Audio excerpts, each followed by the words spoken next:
സന്തോഷത്തിലായിരിക്കും. ഇങ്ങനെ നമുക്കും ഈ ഒരു പോയിന്റ് നമ്മൾ ശരിക്കും ജ്ഞാനത്തിലൂടെ മനസ്സിലായി കഴിഞ്ഞാൽ നമ്മളെ ആരെല്ലാം പീഡിപ്പിച്ചാലും വിഷമിപ്പിച്ചാലും നമ്മുടെ ഉള്ളിൽ ഈശോയെ ഇത് നിൻ്റെ വേദനയോട് ചേർത്ത് ലോകം മുഴുവനിലേക്കും കരുണയും കൃപയും ഒഴുക്കാൻ ഞാൻ സമർപ്പിക്കുന്നു എന്ന് പറയുമ്പോൾ പുറത്ത് പീഡ നടക്കുമെങ്കിലും അകത്ത് ആനന്ദം ഉണ്ടാകും. അതാണ് ഈ വിശുദ്ധരെല്ലാം പറയണത്. സഹനത്തിൻ്റെ ആനന്ദം, സഹനത്തിൻ്റെ മാധുര്യം എന്നെല്ലാം. ഇപ്പോൾ അൽഫോൻസാമ്മ, കൊച്ചു ത്രേസ്യ, അല്ലെങ്കിൽ ഫ്രാൻസിസ് അസീസി, വാസ്തവത്തിൽ അവരൊക്കെ സഹിക്കുന്നേക്കാൾ കൂടുതൽ നമ്മുടെ വീട്ടമ്മമാരും ചിലപ്പോൾ അപ്പന്മാരും ഒക്കെ സഹിക്കുന്നുണ്ട്. 10 മക്കളെ വളർത്തിയെടുത്തു. അതിൻ്റെ ഇടയ്ക്ക് അപ്പൻ്റെ അടിയും ഇടിയും കള്ളുകുടിയും ഒരു വശത്ത്. അതിനുശേഷം ഈ മക്കളെല്ലാം ചിറക് വെച്ച് പറന്ന് ലോകങ്ങളിലേക്ക് പോയി. അവസാനം അമ്മച്ചി ഇപ്പോൾ ഒറ്റയ്ക്കാണ്. എന്തൊരു വേദന! ആരോട് പറയാനാ തോമസ് പോളെ? കർത്താവ് അറിയണ്ടല്ലോ എല്ലാം. ഇവരെ നാമകരണപ്പെടുത്താനായിട്ട് ഡോക്യുമെൻ്റ് ഉണ്ടാക്കാനായിട്ട് ആരുമില്ല. ഉണ്ടായിരുന്നെങ്കിൽ അൽഫോൻസാമയേക്കാൾ വലിയ വിശുദ്ധ അവരാകുമായിരുന്നേന്. അങ്ങനെയുള്ളവരെയൊക്കെ വേണമെങ്കിൽ കണ്ടുപിടിച്ച് എളുപ്പം നടക്കുന്ന കാര്യമൊന്നുമല്ല. ചിലപ്പോൾ കർത്താവ് ആഗ്രഹിക്കുന്നില്ല. വലിയ വിശുദ്ധരെ ഈ നാമകരണപ്പെട്ട വിശുദ്ധരെക്കാൾ വലുതാണ്. അവരെക്കുറിച്ച് ആരും അറിയുന്നില്ല. അങ്ങനത്തെ ഒരു ഈ വിശുദ്ധരെല്ലാം അങ്ങനെ പ്രാർത്ഥിച്ചിരുന്നത്. അൽഫോൻസാമയും കൊച്ചു ത്രേസ്യയല്ല, എന്നെ ആരും അറിയരുത് കേട്ടോ ഈശോയെ. ആ പ്രാർത്ഥന മാത്രം കേട്ടില്ല. അൽഫോൻസ് കൊച്ചു ത്രേസ്യ എപ്പോഴും ആരും എന്നെ അറിയരുത്. അതാണ് അവരുടെ വേറൊരു വശം. ഓക്കെ, ഇനി പറയാം. അപ്പോൾ ഇതാണ് ഇതിൻ്റെ പ്രധാന ഘടകം. ഇനി ഇവിടെ നിന്ന് നമുക്ക് മുകളിലോട്ട് പോകാം. അല്ലെങ്കിൽ എന്താണ്? ദൈവമേ എന്നെ കാത്തുകൊള്ളണമേ, കണ്ടോ? ഞാനങ്ങയിൽ ശരണം വെച്ചിരിക്കുന്നു. ഇപ്പം അതിൻ്റെ അർത്ഥം മനസ്സിലായി. ഈശോയുടെ തന്നെ ഒരു പ്രാർത്ഥനയായിട്ട് നോക്കുക. ആദ്യം ഈശോ മരിച്ചാലും ഈശോയുടെ ദൈവത്വം നഷ്ടപ്പെടുന്നില്ല. ഈശോയുടെ ശരീരം ജീർണിക്കുന്നില്ല. ജീർണിക്കുന്നതിന് മുമ്പ് തന്നെ യേശു ഉയർത്തെഴുന്നേൽക്കും എന്ന ആ ശക്തിയും അഭിഷേകവും അഭിഷിക്തനായ യേശുവിന് കൊടുത്തിരിക്കുന്നു. ആ ശക്തിയിൽ ഞാൻ ആശ്രയിക്കുന്നു. ആ കർത്താവിൽ ഞാൻ ശരണപ്പെടുന്നു. ആ പിതാവിൽ ഞാൻ ശരണപ്പെടുന്നു. ആ അർത്ഥത്തിലാണ് ഇനി ഇത് പറയേണ്ടത്. ദൈവമേ എന്നെ കാത്തുകൊള്ളണമേ, ഞാനങ്ങയിൽ ശരണം വച്ചിരിക്കുന്നു. ഈശോയുടെ പോയിന്റ് ഓഫ് വ്യൂവിൽ പാടുക. അവിടുന്നാണെന്റെ കർത്താവ്, അങ്ങിൽ നിന്നല്ലാതെ എനിക്കു നന്മയില്ല എന്ന് ഞാൻ കർത്താവിനോട് പറയും. കർത്താവിനോട് പറയും. ദൈവമേ എന്നെ കാത്തുകൊള്ളണമേ, ഞാനങ്ങയിൽ ശരണം വച്ചിരിക്കുന്നു. ഇനി 5-ാമത്തെ വചനം പറയാം. കർത്താവാണെന്റെ ഓഹരിയും പാനപാത്രവും, എന്റെ ഭാഗധേയം അവിടുത്തെ കരങ്ങളിലാണ്. അഭികാമ്യമായ ദാനമാണെനിക്ക് അളന്നു കിട്ടിയിരിക്കുന്നത്. വിശിഷ്ടമായ അവകാശം എനിക്കു ലഭിച്ചിരിക്കുന്നു. എനിക്കുപദേശം നൽകുന്ന കർത്താവിനെ ഞാൻ വാഴ്ത്തുന്നു. രാത്രിയിലും എൻ്റെ അന്തരംഗത്തിൽ പ്രബോധനം നിറയുന്നു. ഇവിടെ വലിയൊരു രഹസ്യം നമ്മൾ പഠിക്കാൻ പോവുകയാണ്. 5 മിനിറ്റ് കൂടി.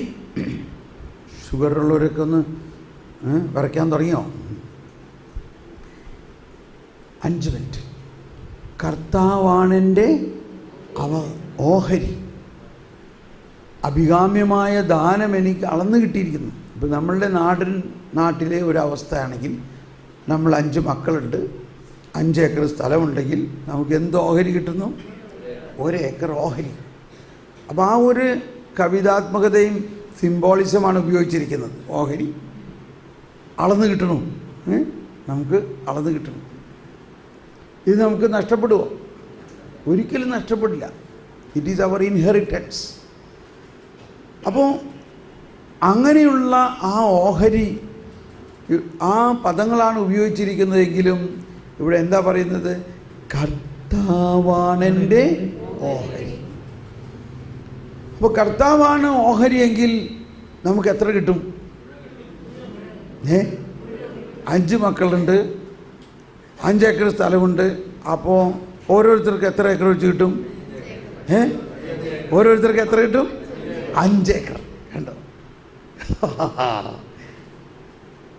പക്ഷെ നമ്മൾ ചിന്തിക്കുന്നത് മുഴുവനും ഈ മാനുഷിക ബോധ്യത്തിൽ കർത്താവ് നമുക്ക് ഇച്ചിരി എന്തെങ്കിലും തരും എന്നുള്ള മാതിരിയാണ്. കർത്താവ് നമുക്ക് ഇച്ചിരി എന്തെങ്കിലും ഒരു പൊടി തന്നാൽ തന്നെയും ആ പൊടിയിൽ എന്തുണ്ട്? ആ പൊടിയിൽ കർത്താവ് മുഴുവനുണ്ട്. എന്തുകൊണ്ടാണത്? ഇതൊരു മാത്തമാറ്റിക്സാണ്. Infinite divided by anything equal to infinite.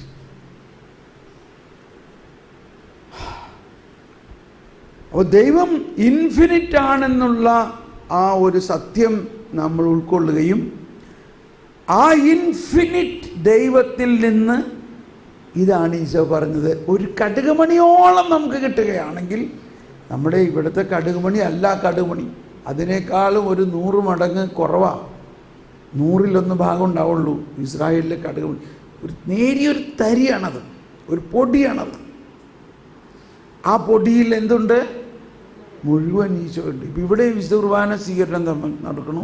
വിശുദ്ധ കുർബാന സ്വീകരണ സമയത്ത് അവസാനം നോക്കിയപ്പോൾ 10 പേരുണ്ട്. ഇതിനകത്ത് ഒരു ഹോസ്റ്റിയുള്ളൂ. അപ്പോൾ അച്ഛനെന്ത് ചെയ്യും? അതിനെ മുറിച്ച് കൊടുത്തു.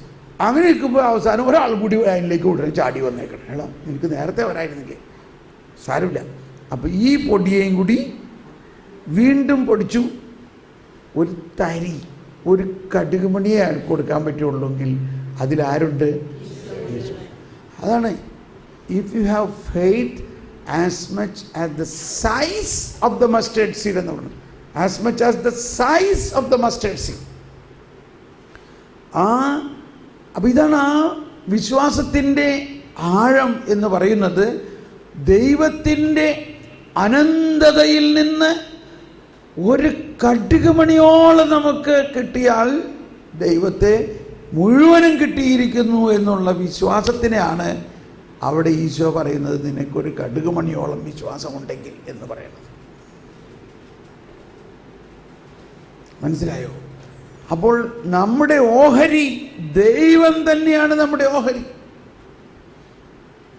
അത് നമ്മുടെ അവകാശമാണ്. അത് ഈശോയെ സംബന്ധിച്ചും അവകാശമാണ്.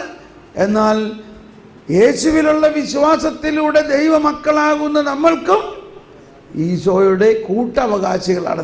നമ്മൾ ആരാണ്? ഈശോയുടെ കൂട്ടവകാശി. ഇനി ഒന്ന് പാടിയേ. കർത്താവാണെന്റെ ഓഹരിയും പാനപാത്രവും എന്റെ ഭാഗധേയമവിടുത്തെ കരങ്ങളിലാണ്. അഭികാമ്യമായ ദാനമാണെനിക്ക് അളന്നു കിട്ടിയിരിക്കുന്നത്. വിശിഷ്ടമായ അവകാശം എനിക്കു ലഭിച്ചിരിക്കുന്നു. എനിക്കുപദേശം നൽകുന്ന കർത്താവിനെ ഞാൻ വാഴ്ത്തുന്നു. രാത്രിയിലും എൻ്റെ അന്തരംഗത്തിൽ പ്രബോധനം നിറയുന്നു. കണ്ണടച്ച് നമുക്ക് ഇതിനെല്ലാം കിട്ടിയ ആശയത്തെ, ഓ ദൈവമേ, അങ്ങയുടെ ജ്ഞാനം എന്തോ ഒരു രഹസ്യമാണ്, വിസ്മയനീയമാണ്. നമുക്കൊന്ന് സ്തുതിക്കാം. ഈശോയെ നന്ദി. ഈ കേട്ട കാര്യങ്ങളിലൂടെ അങ്ങ് ഞങ്ങൾക്ക് നൽകിയ ആ ദൈവീക ജ്ഞാനത്തെ പ്രതി നന്ദി പറയുന്നു.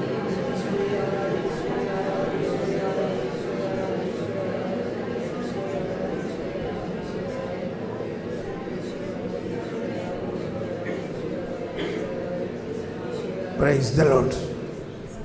ഒരു മിനിറ്റ് കൂടി പറയാണ് പരിശുദ്ധാത്മാവ്. എന്ത് ചെയ്യാൻ പറ്റും പറയണത്? ഇപ്പോൾ ഇത്രയും കേട്ട കാര്യങ്ങളിൽ നിങ്ങൾ ഏറ്റവും സ്വാധീനിച്ച 2 ആശയം അടുത്തിരിക്കുന്ന ആളോട് ഒന്ന് പറയും, ഒന്ന് പങ്കുവയ്ക്കും. എന്നാലും അതൊന്ന് ക്ലിയർ ആകാൻ വേണ്ടി ഒന്ന് പങ്കുവയ്ക്കും. അടുത്തിരിക്കുന്ന ആളോട് ഒന്ന് പങ്കുവയ്ക്കും. ഇപ്പോൾ നിങ്ങൾ ഈ കേട്ട കാര്യങ്ങളിൽ, ഇന്നത്തെ ഈ പ്രഭാതത്തിൽ കേട്ട കാര്യങ്ങളിൽ നിങ്ങളേറ്റവും സ്പർശിച്ച ആശയങ്ങൾ ഒന്ന് പങ്കുവയ്ക്കും.